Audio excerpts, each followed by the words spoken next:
They say good things come in small packages, and I say good things come in short ones. Friends, we've got a tiny but mighty video for you today. We're talking DIY champagne bar, so you can have the most festive fete ever.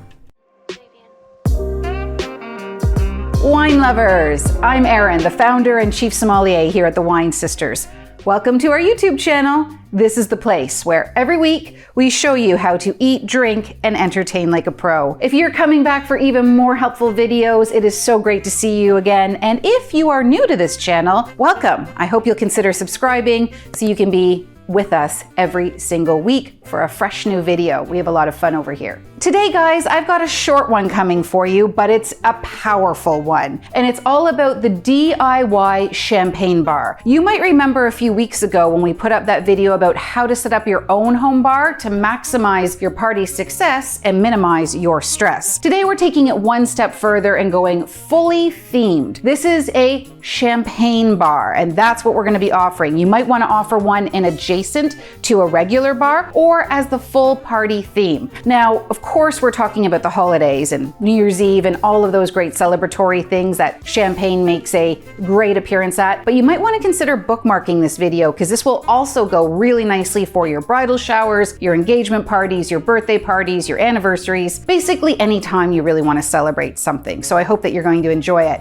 And please, by the way, if you have any questions or comments about what we're about to present to you, please leave them in the comments below because I do get back to you as soon as I see them. But I promised you a short video and I'm going to deliver it right now. Friends, a DIY champagne bar. I've got a secret for you. Come in close. This actually isn't a champagne bar. This is a sparkling wine bar, but champagne just had a better ring to it, and the marketer said go with it. But I have to tell you the truth because I've always been honest with you. This is a sparkling wine bar, not a champagne bar. If you're wondering what the difference is, you can go back to this video we did a few years ago that explains the difference. As much as I love champagne, and I do love champagne, it's a little bit beyond my budget to start mixing and matching with various juices and fruits and things like that. I want to drink my champagne and the money that I've spent on it solo. So what I'm using for this sparkling wine bar is going to be really elegant and super delicious bubblies, things like Prosecco, Cava, and other sparkling wines from around the world. They come in a little bit more at your budget here in Toronto, Canada, where I'm located, somewhere in the ballpark of 20 bucks, slightly different where you are perhaps, but they're much more budget friendly to be making as a cocktail. So now that we've got the legalities out of the way, let's go for it. I like to offer a mix of both white and pink sparkling wines. They just add a nice little festivity to it. And what I also like to do on my champagne bars, I did it again on my sparkling wine bars, is I like to lay out a few recipes. Now, last week's video, we showed you how to make a super simple Kir Royale, and we also have a couple of other ideas for various sparkling wine cocktails. I've linked those recipes below.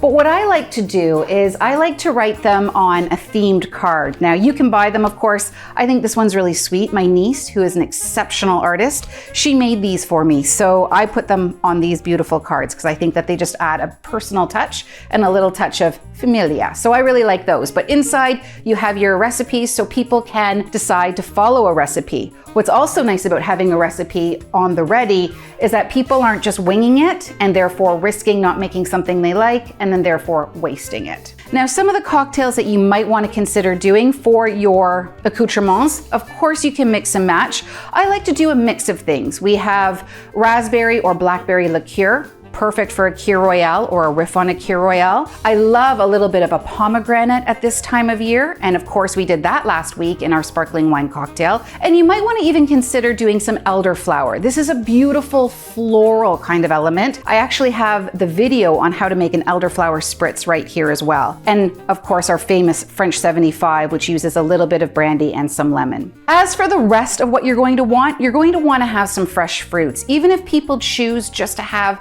that sparkling wine straight up, they can garnish with a few pomegranate arils or a few raspberries or blackberries. They can balance those in their glasses and it just gives it a little festive feel. What I will give you a warning about is frozen fruit. Now, sometimes you'll see these recipes out there on the internet and they say throw some frozen fruit in there, it'll keep your drink cold. When it comes to sparkling wine, putting in some frozen berries, it can actually make it fizz up and overflow. So I don't really love the frozen berry aspect when it comes to sparkling wine. It can lead to a big mess. You also might want to consider putting out a few fresh herbs. So I've got some really fragrant rosemary here, very piney, very foresty, very Christmassy. Also consider putting out a little bit of mint, and you could even do a little bit of basil. We've got a great limoncello basil spritz. I'll link that in the bio below as well, so you can get that recipe. And now for the sparkling wines themselves, a quick little hint. You want them to stay fresh and bubbly, so I only open up one sample of each at a time, and I keep the rest of them on ice, and they can be opened up a la minute. If you're at all nervous about opening up sparkling wine, you don't have to be. I've got a video right here that shows you how to do it lickety split,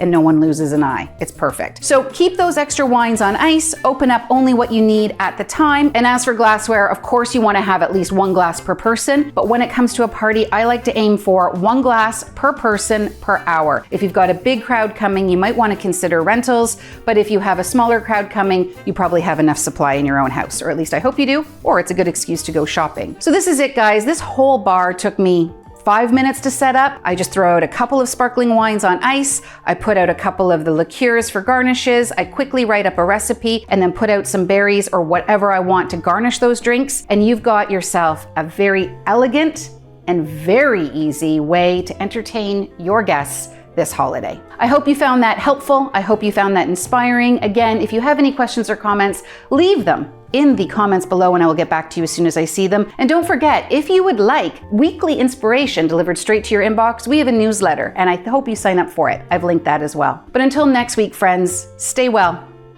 drink better.